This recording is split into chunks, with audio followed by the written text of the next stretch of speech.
Hey, my name is Daniel. I'm 29, and for almost 6 months, I built my entire life around a woman who asked me the same question every morning. Your usual? She was 44. Married? Black? Her husband's company controlled my career. And one night when the lights went out, and it was just us in that empty cafe, I felt her forehead touch mine in the candlelight, and she whispered, "You're not mine, but God, I wish you were."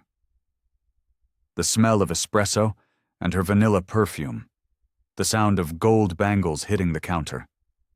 I can still feel all of it. Drop the city you're watching from in the comments. And tell me, would you have said yes? I started going to that cafe by accident. It was a Tuesday morning in October, the kind where the cold cuts through your jacket and makes you walk faster than you mean to. I'd taken the same route to my architecture firm for 2 years. Same coffee chain on the corner, same burnt taste, same plastic lid that never quite stayed on. That morning, my umbrella broke. Rain came down sideways, and I ducked into the first door I saw. The smell hit me before anything else. Fresh espresso. Real beans, ground right there. Not the scalded, over-roasted smell I'd gotten used to. This was warm, rich, the kind of smell that made your shoulders drop without you noticing. The place was small, maybe 10 tables, cracked leather chairs, real plants hanging in the windows, and jazz playing low from somewhere I couldn't see, the kind with vinyl crackle underneath, like someone's actual record collection. Behind the counter stood a woman I couldn't stop looking at. She was older than me, mid-40s maybe, black, with her hair pulled back in a neat bun that showed off her neck and the curve of her jaw. She wore a simple black shirt with the sleeves pushed up to her elbows, and when she moved, gold bangles clinked softly against the counter. "Morning," she said. Her voice was calm, steady, the kind of voice that didn't need to be loud to make you listen. "First time?" I nodded, shaking rain off my coat. Yeah. Sorry, I'm dripping everywhere." "Don't worry about it." She smiled, and something in my chest loosened. "What can I make you?"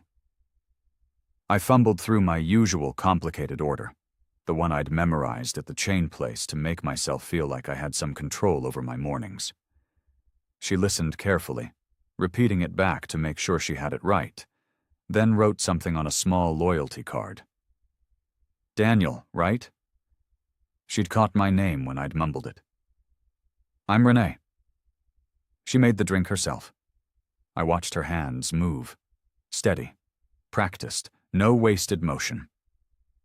The espresso machine hissed, milk steamed, her bangles clinked against ceramic as she set the cup down. "Take a seat if you want," she said. "No rush." I sat by the window. The cafe was mostly empty. Just one older woman in the corner with a newspaper and a younger woman wiping tables in the back. The chair was comfortable in a way I hadn't expected. Worn in, like someone's favorite spot at home. The coffee was perfect. I didn't realize I'd been holding tension in my jaw until I took the first sip and felt it release. The rain kept coming down outside, but in here, everything felt slower. Quieter. When I left 20 minutes later, Renee was helping another customer, but she glanced up and gave me a small wave. I found the loyalty card in my coat pocket that evening. In neat handwriting, it said, "Daniel, your usual?" I stared at it for a long time, sitting on my couch in my empty apartment, wondering why I already wanted tomorrow morning to come faster. The next day, I woke up earlier than I needed to. I told myself it was to avoid traffic, that I wanted to get a jump on the day, that the coffee at the chain place had been giving me a stomachache anyway.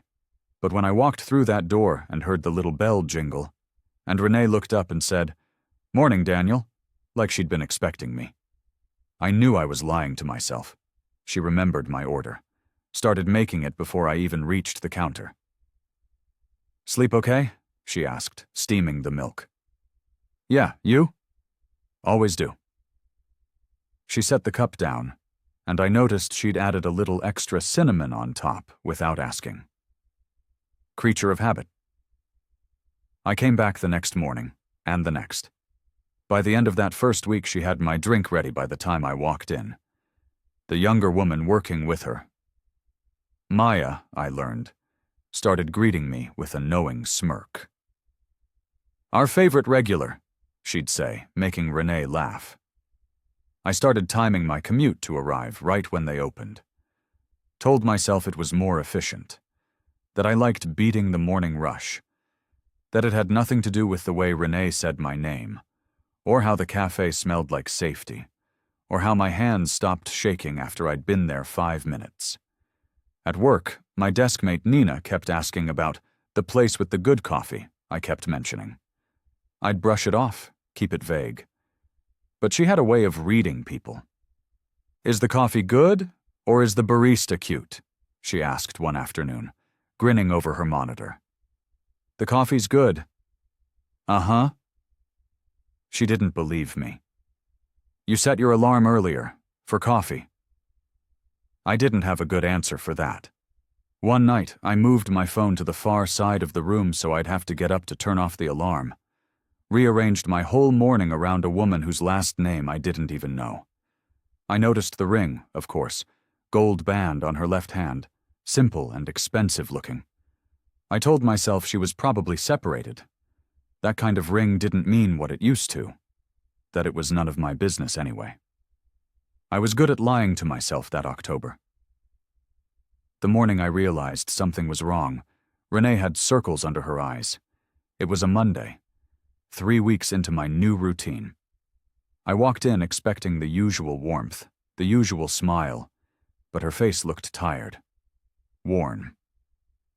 Morning, Daniel.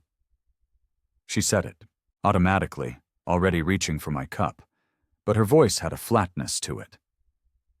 You okay? Yeah, just... She exhaled slowly, steaming the milk. Long nights. The business side never sleeps. She handed me the drink, and our fingers brushed for half a second. Her hand was cold. You own this place? I asked. Technically. A small, tight smile. It's complicated. Before I could ask what that meant, another customer came in. Renee's whole posture shifted. Back straight, smile easy, voice warm again. Like she'd put on armor. I sat in my usual chair and watched her work. Noticed things I hadn't before. The way she checked her phone between orders and frowned. The way her shoulders stayed tense even when she was laughing with Maya. The way she touched her ring sometimes, spinning it absently. That evening, walking home from work, I saw her leaving the cafe. She'd changed clothes, sleek black dress, wool coat that probably cost more than my rent. Her hair was down, and she looked different, elegant, untouchable. A black car pulled up. Expensive. German. The kind with tinted windows and leather seats that cost extra. She got in without looking back at the cafe. I stood on the sidewalk, holding my takeout bag, watching the car disappear. That was when I started to understand. She wasn't just some woman who owned a coffee shop. She had another life. A bigger one. One that didn't include cracked leather chairs and early morning regulars like me. I went home and ate a sad microwaved dinner alone. The image of that car stuck in my head. The big project came up at work 2 days later. My boss gathered the whole team in the conference room, told us we were in the running for a major development deal, high-profile client, career-making opportunity if we landed it. Marcus Carter, my boss said, pulling up a slide with the developer's logo. He's the biggest real estate name in the city right now. We need everyone at their best. I'd heard the name before, couldn't place where. The rest of the day was prep work, pulling references, studying his previous projects, making sure we looked good on paper. I barely had time to think about the cafe, but I stopped by anyway on my way home. It was late. Almost closing time. The place was quieter than usual, and Renee was alone, wiping down tables in a simple gray sweater with her hair tied up in a loose knot. She looked more like herself, more tired, but realer. "Burning the midnight oil?" I asked from the doorway. She looked up, surprised, then smiled. "Could ask you the same thing." "Big project at work. Lots of late nights ahead." "Know the feeling." She folded the rag, leaning against the counter. "Sometimes I think the cafe is the easy part. It's everything else that wears you down." "Everything else?" She hesitated, spun her ring again. "My husband. He likes a certain image, likes things organized, polished, impressive. The cafe doesn't exactly fit into that. Husband." The word landed heavier than it should have. I'd known, obviously. The ring wasn't subtle. But hearing her say it out loud made it real in a different way. "But this is yours," I said quietly. "Yeah." Her eyes got a little distant. "This is mine." We stood there in the warm cafe light, jazz playing low from the speakers, rain starting to tap against the windows. Neither of us moved. Neither of us said what we were both thinking. "You're one of the good constants, Daniel." Her voice was softer now, almost sad. "Don't know if I've said that." I left a few minutes later, walking home under streetlights, her words echoing in my head. One of the good constants. It felt like an honor and a burden at the same time. Thursday morning, everything changed. I went from the cafe straight to the big presentation. Conference room on the top floor, glass walls, downtown skyline spread out behind us. The whole team was there, portfolios ready, trying not to look nervous. Marcus Carter walked in like he owned the building. Maybe he did. Tall, mid-40s, black, with close-cropped hair going gray at the temples. Expensive suit that fit like it was made for him. Confident handshake, the kind of man who expected things to go his way. "Appreciate you all taking the time," he said, sitting at the head of the table. "My wife might join us in a bit. She's got a good eye for what people actually want." His wife. The door opened 20 minutes into the pitch, and Renee walked in. She wore a tailored blazer. Heels, hair sleek and perfect. Makeup that made her look polished instead of tired.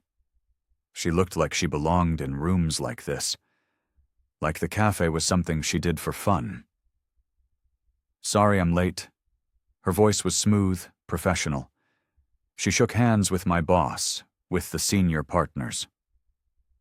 When she got to me, her hand paused for a fraction of a second in mine. Our eyes met. I saw the moment she connected the dots. Saw her breath catch, just barely. "Daniel Hart," my boss said, introducing me. "One of our rising architects." "Nice to meet you," Renee said evenly. Like we'd never met before. Like I hadn't watched her make hundreds of drinks with those same hands. Like I didn't know how her bangles sounded when they hit ceramic, or that she always hummed along to Coltrane, or that she touched her ring when she was worried. Marcus talked about their vision for mixed-use development. Renee added thoughts about flow and community spaces, her voice calm and measured. She never looked at me again. When the meeting ended, they left together. Marcus's hand on her lower back. Renee walking beside him like she was born to it. I stood in the empty conference room afterward, staring at the skyline, connecting all the pieces I'd been ignoring. The expensive car, the late-night events, the complicated ownership of the cafe. Renee wasn't just married to some random guy. She was married to Marcus Carter, the man who could make or break my entire career with one phone call. That evening, I walked to the cafe but didn't go in. Just stood across the street, watching the warm light in the windows, watching shadows move behind the counter. Everything I'd been building with her. Those quiet mornings, that feeling of being seen. It had been happening at the center of someone else's marriage. Someone who had the power to destroy everything I'd been working for. I went home and didn't sleep. The next morning, I made myself go back. My hands were shaking when I pushed open the door.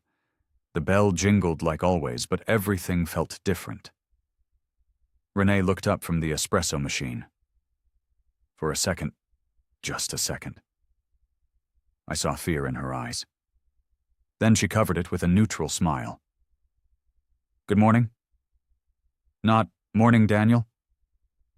Just good morning.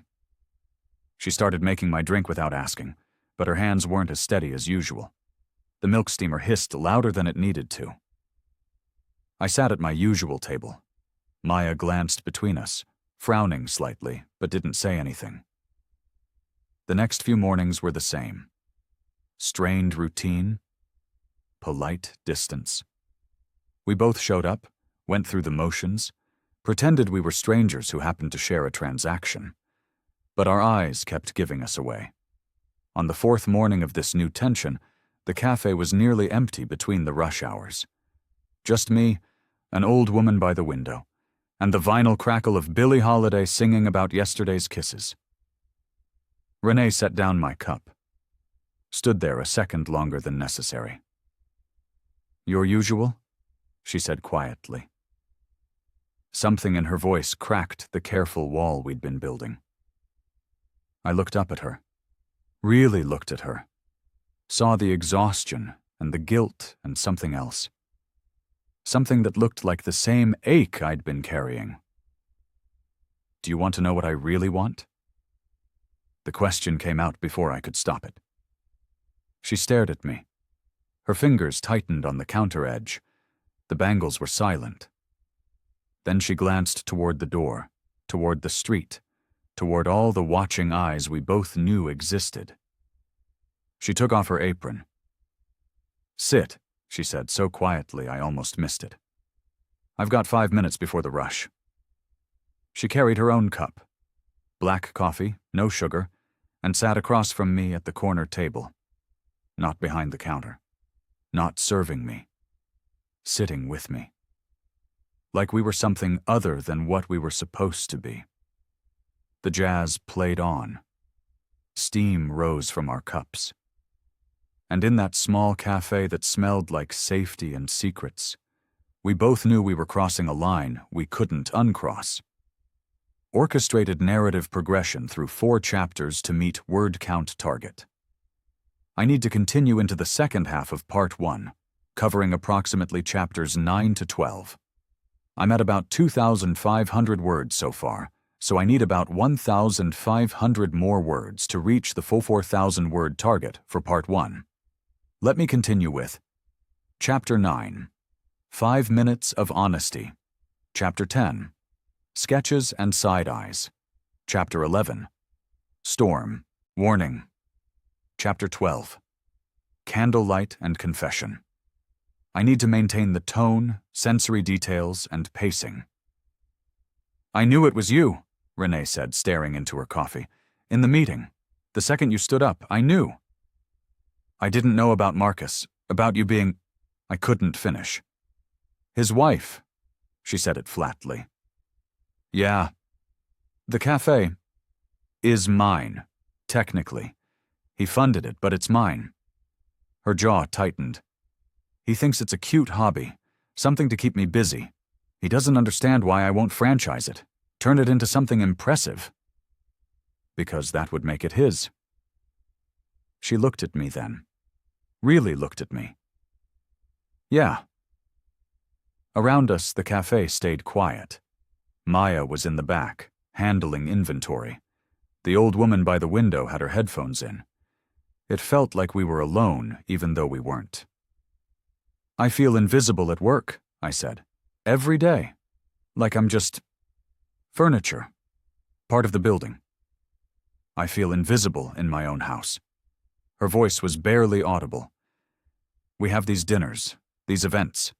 Everyone sees Mrs. Carter, the developer's wife, the one with the nice smile and the right connections. Nobody sees me. I see you. The words hung there, too honest, too much. I know. She smiled sadly. That's the problem.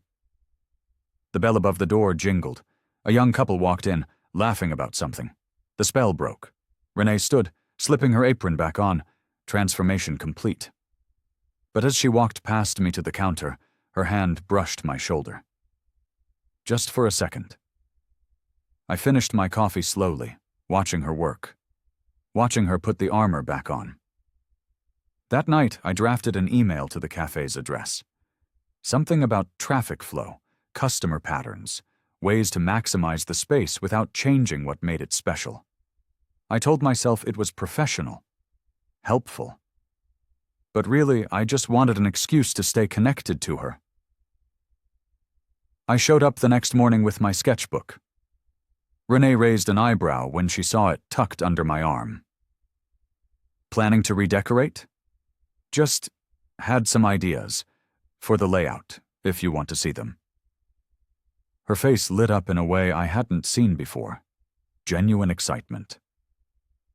Between customers, I spread rough sketches on the corner table.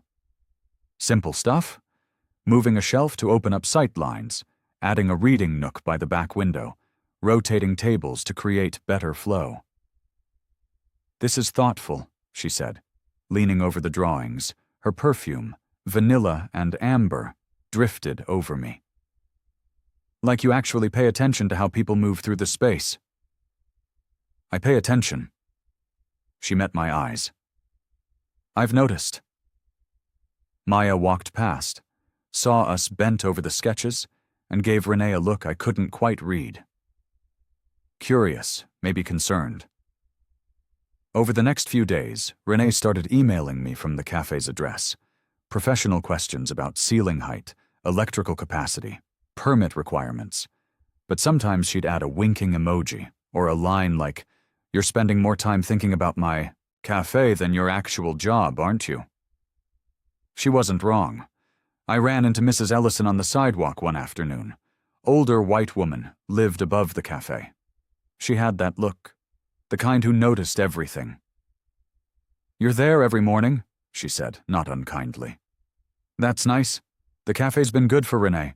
She needed something that was just hers." The way she said it made my skin prickle. Like everyone could see what I thought I was hiding. That night, I spread the cafe sketches across my kitchen table, staring at them until the lines blurred. I was more excited about this, about helping Renee with her small coffee shop, than I was about the Carter development project that was supposed to make my career. That should have been a warning sign. The storm came on a Thursday. I'd had a brutal day at work, hours of revisions on the Carter project, my boss breathing down my neck about timelines, Nina noticing how distracted I'd been. "You should marry that cafe already," she joked. On my way home, the sky opened up. Rain came down in sheets. My umbrella flipped inside out, useless. I ducked into the cafe even though it was almost closing time. Inside, Renee was counting the register. Maya was stacking chairs in the back.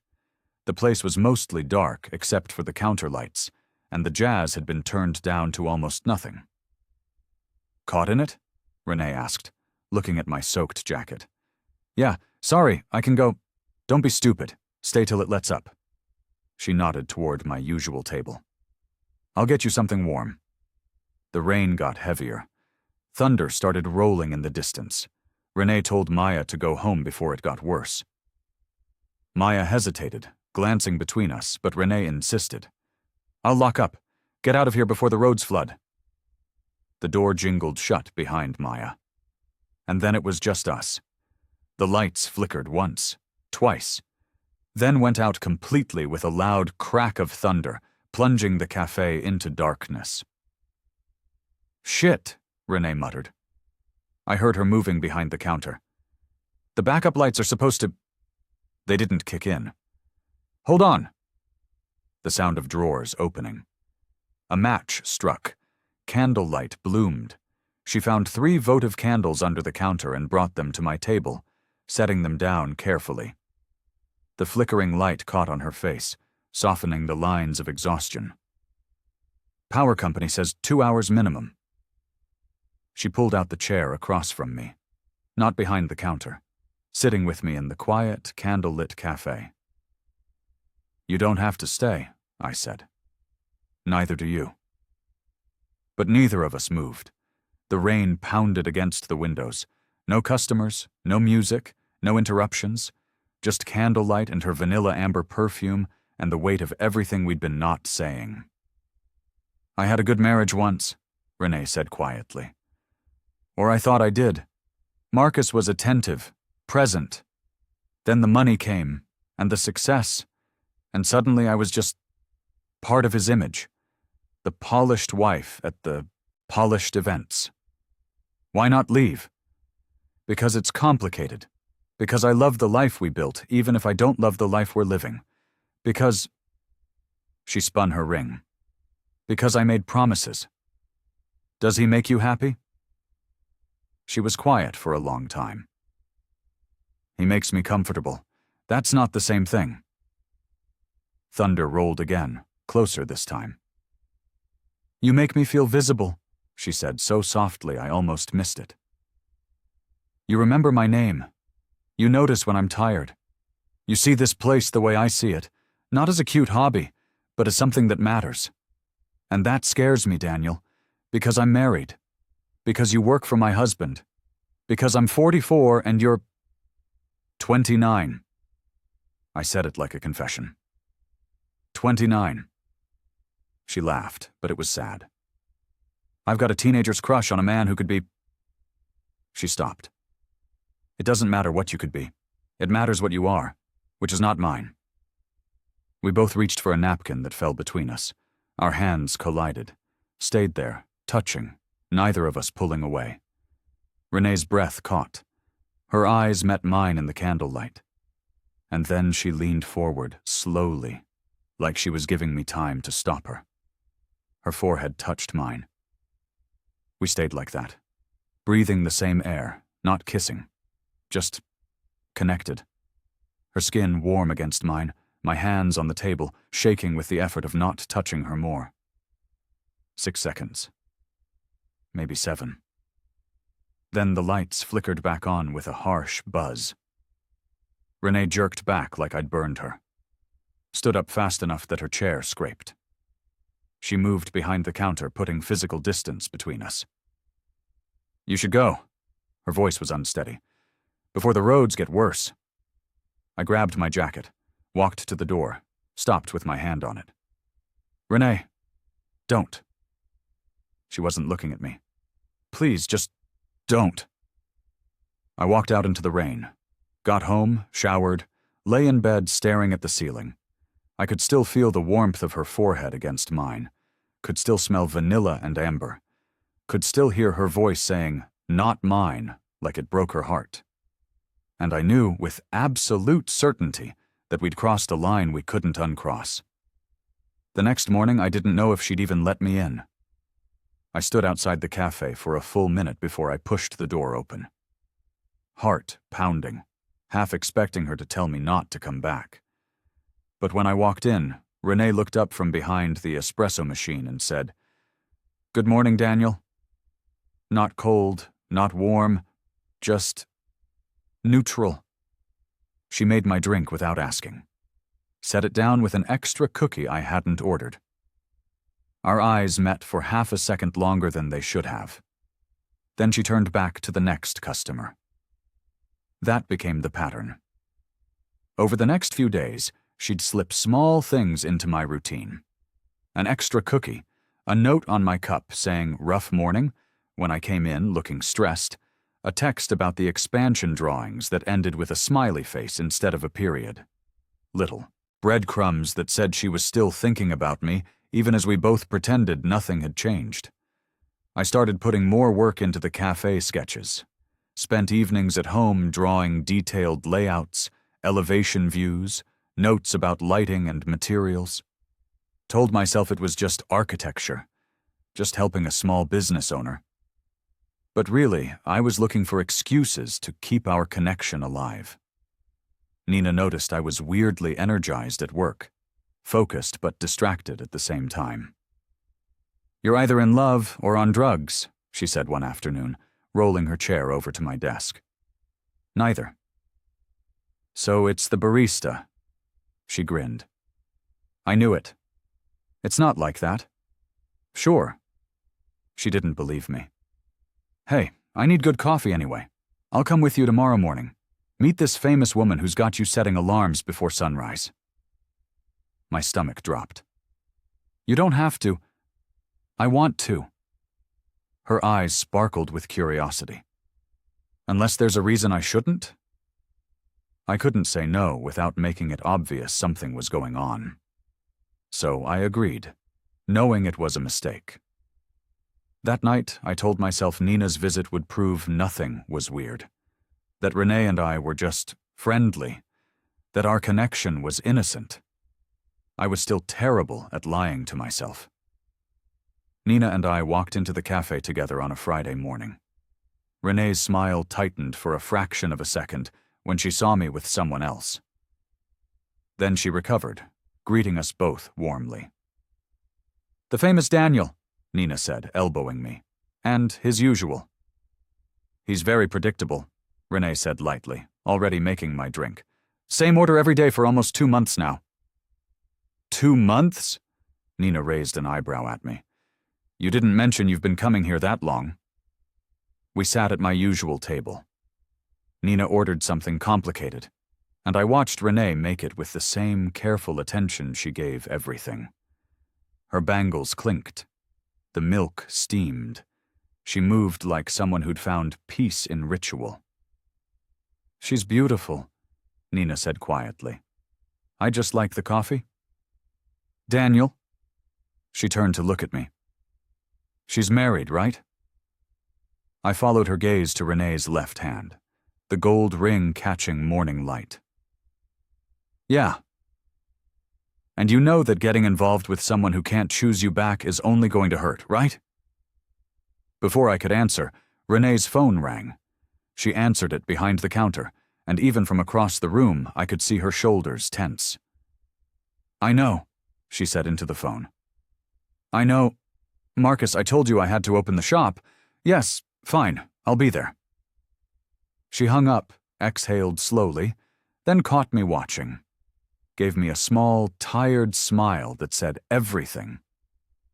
After we left, Nina didn't let it go. "That whole thing feels complicated. Her with her rich husband's ring, you with your sad puppy eyes. Someone's going to get hurt. Nothing's happening. Yet." Nina squeezed my shoulder. "Be careful, okay? She's got a life to go home to. You don't." That night, I sat at my kitchen table staring at the expansion sketches, Nina's words echoing in my head. Someone's going to get hurt. A few days later, Renee asked if I could stop by after closing to look at some revised ideas for the cafe. I knew it was a bad idea, knew it crossed a line, but I said yes anyway. I arrived at dusk. The open sign had been flipped to closed, but the door was unlocked. Inside, Maya was wiping down the last few tables, shooting curious glances between Renee and me. "Daniel's helping with some layout ideas," Renee explained, too casually, "for when we talk to contractors." "Need me to stay?" Maya asked, in a tone that suggested she thought someone should. "No, it's fine. Go home. I'll lock up." Maya hesitated, clearly protective of Renee, but eventually grabbed her coat and left. The bell jingled behind her, and then we were alone. Renee spread new drawings on the counter, printouts of my sketches with her notes scribbled in the margins. We leaned over them together, close enough that I could smell her perfume. Close enough that our shoulders touched when we pointed at the same detail. "Marcus wants me to either scale this up or shut it down," she said quietly. "He doesn't understand why I won't just make it into something bigger. Franchise it, turn it into a brand, Because that's not what this is. Exactly. She looked at me, grateful. You get it. Our hands rested on the counter, inches apart. I watched her fingers trace the edge of one of my drawings. Wanted to close that distance so badly my hand ached. Thank you, she said softly, for caring about this. About my weird little cafe that doesn't make sense to anyone else. It makes sense to me. We stood there, too close, both of us aware of how empty the cafe was, how no one could see through the windows in the dark, how easy it would be to... The front door handle rattled. We both froze. The door opened. Marcus walked in, shaking rain from his coat. Thought we had dinner reservations at 7. Renee jumped back from me like I'd electrocuted her. I lost track of time. Marcus's eyes moved from her to me to the drawings spread on the counter. His expression was unreadable. Marcus, you remember Daniel? Renee said quickly. Her voice had a brittle edge to it. From your project. He's been helping with some layout ideas for the cafe. Right. Marcus looked me over slowly, sizing me up. Hart, wasn't it? Yes, sir. Didn't realize my staff was moonlighting as interior designers. He said it lightly, but there was an edge underneath. Hope this isn't taking time away from the real work. It's not, just... My mouth was dry. Just offering some thoughts, no charge. Marcus turned to Renee. We need to go. Table's at 7:30. Of course. She was already gathering her things, avoiding my eyes. Daniel, thank you for stopping by. We can talk more later. Marcus put his hand on her lower back. Possessive. Deliberate. You could just hire real designers, you know. Let the professionals handle it. It was a dismissal of both of us, of Renee's vision and my contribution. They left together.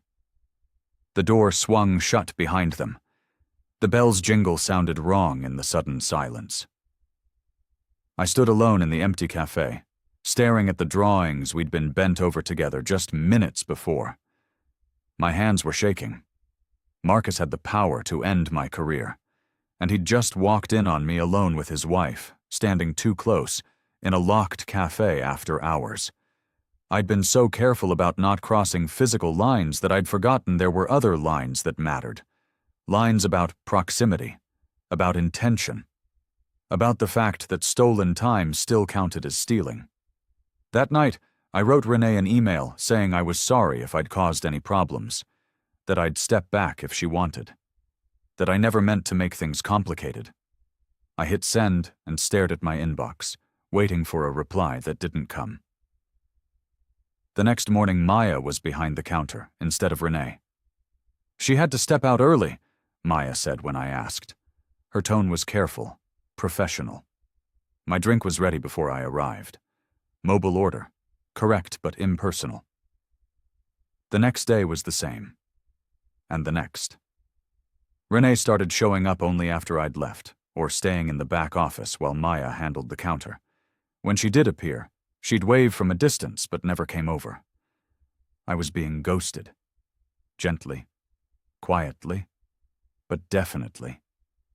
A small no loitering sign appeared near my usual table, neatly printed. It felt personal even though it probably wasn't. At work, I made a serious mistake on the Carter project. Wrong measurements on a crucial elevation. My boss pulled me into his office.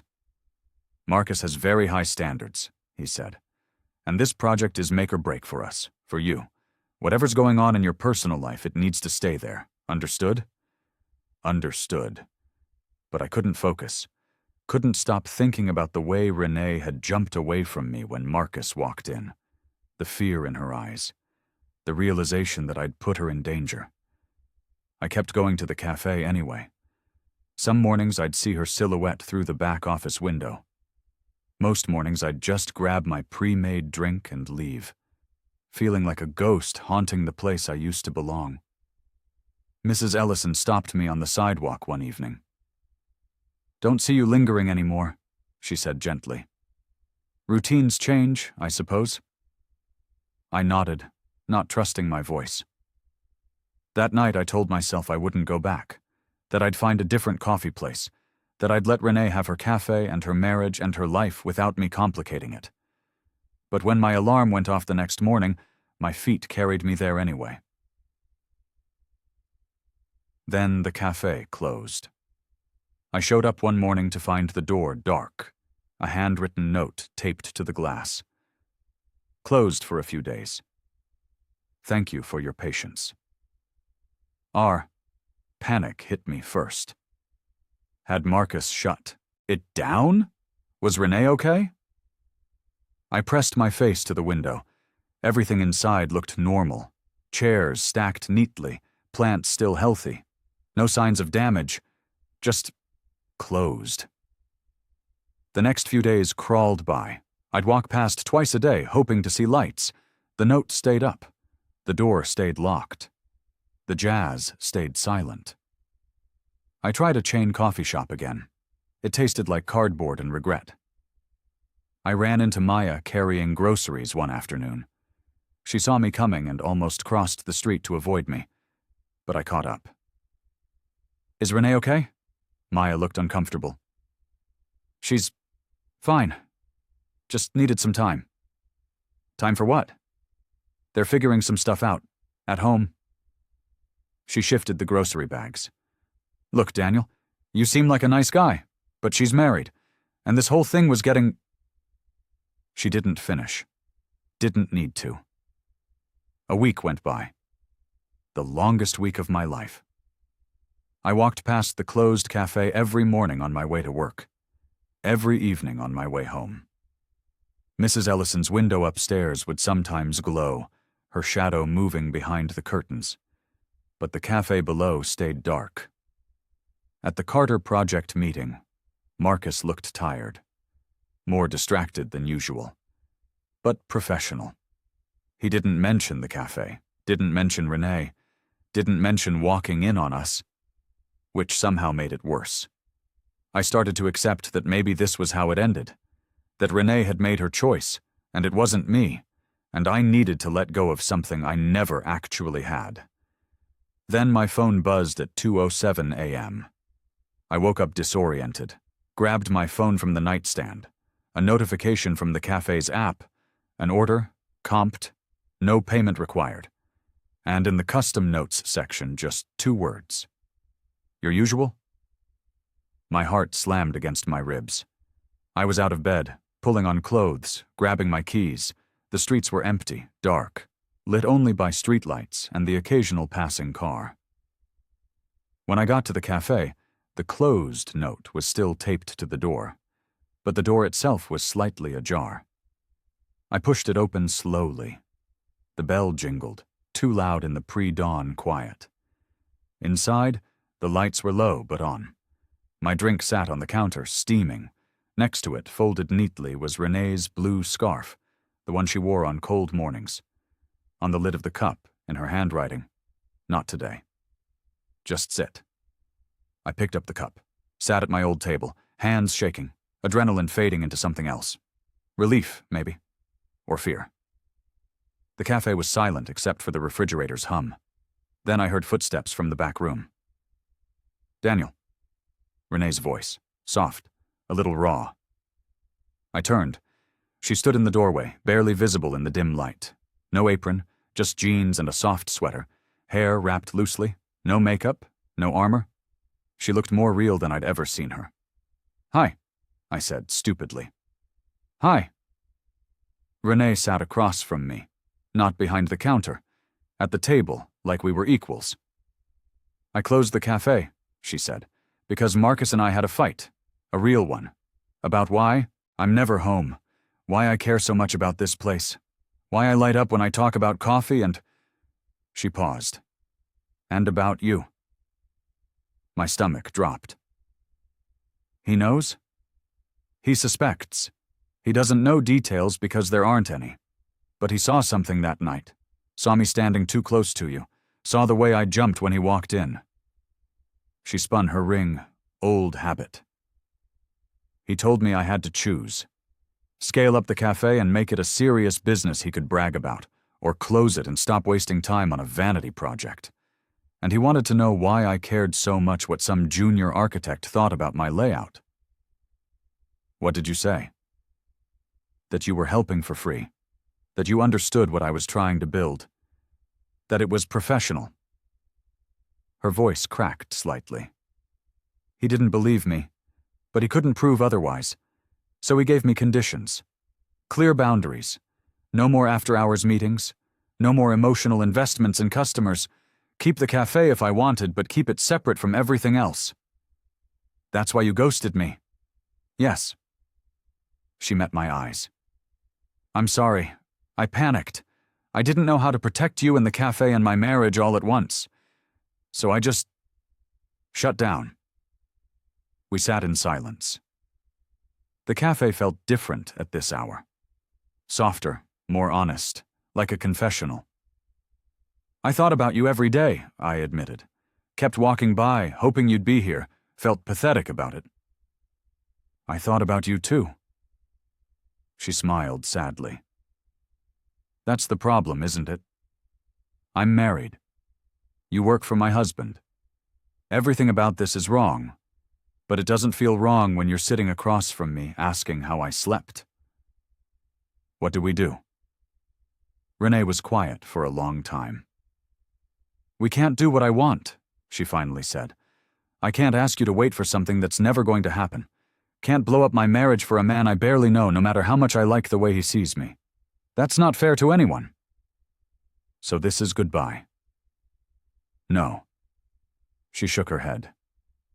But it has to be different. Boundaries. Real ones.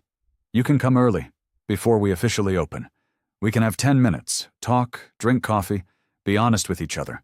Then you leave, and I start my day. No after hours, no late-night texts, no pretending this is about the cafe layout. Just 10 minutes. Just 10 minutes, she confirmed. It's not much, but it's something. And it's something we can sustain without destroying everything else. I wanted to argue, wanted to say that 10 minutes wasn't enough, that I'd rearranged my whole life around her and 10 minutes felt like scraps.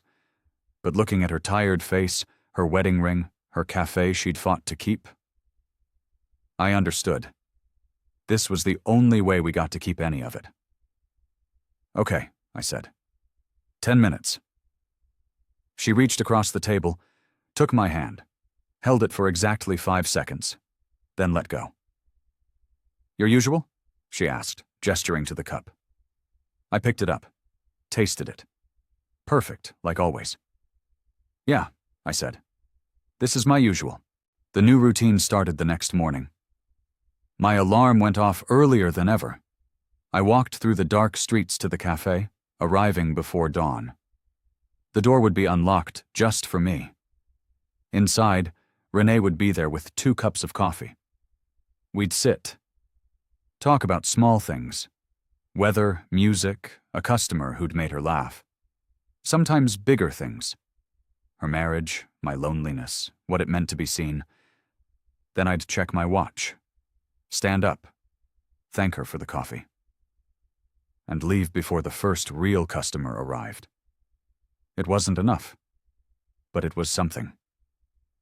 Over the following weeks, the routine held. We never touched again after that one handhold. Never said anything we couldn't take back. Never crossed the physical line we'd almost crossed in the candlelight. Maya noticed I didn't linger anymore during regular hours.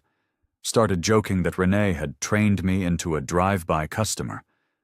Renee would smile and change the subject. At work, my focus came back. The Carter project moved forward. Marcus stayed professional, never mentioning the cafe or his wife, or the night he'd walked in on us standing too close. Nina commented that I seemed more grounded, but still caught me checking my phone around opening time, waiting for confirmation that the door would be unlocked the next morning. Mrs. Ellison stopped me once, mentioning she'd noticed different hours, but didn't press. Just said the cafe seemed peaceful lately. Said Renee looked less exhausted. Maybe boundaries were working. Or maybe we were just getting better at hiding. Months passed. Fall turned to winter. One cold morning in December, I walked into the cafe before dawn like always. My breath fogged in the air. Frost on the windows. Renee had my drink ready. We sat at our table. The one that wasn't officially mine anymore, but still felt like it. "Marcus approved a small expansion," she said. "Nothing big, just the reading nook you drew. He said it made business sense." "That's good." "Yeah." She smiled. "It is." We talked about nothing important. About everything important. About how strange it was that this 10 minutes before sunrise in an empty cafe had become the most honest part of both our days. When I stood to leave, Renee handed me my cup. "Your usual?" she asked softly.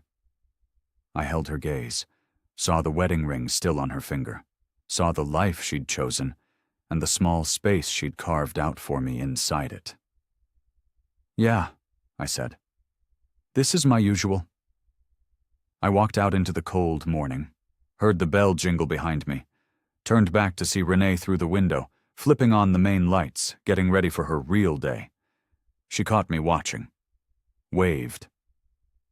I waved back. Some mornings that's all we got. A wave. A warm cup. 10 minutes of being seen before the rest of the world woke up and demanded we be who we were supposed to be instead of who we were when no one else was looking. It wasn't enough, but it was ours. And in the end, my usual was never really about the coffee at all. It was about the way she remembered me, in a life where she was never really allowed to choose. I still go to that cafe, still set my alarm before sunrise, still walk through empty streets to find the door barely open, warm light spilling onto cold pavement.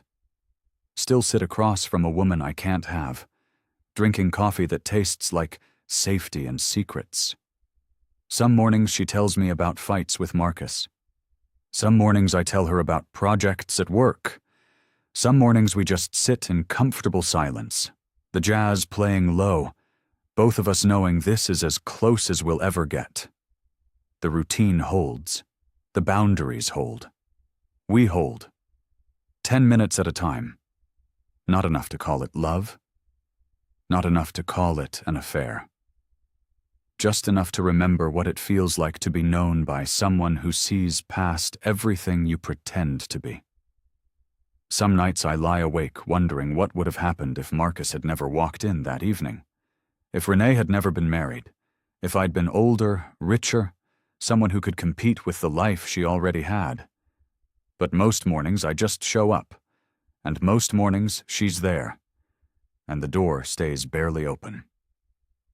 Some doors don't close, they just stay barely open.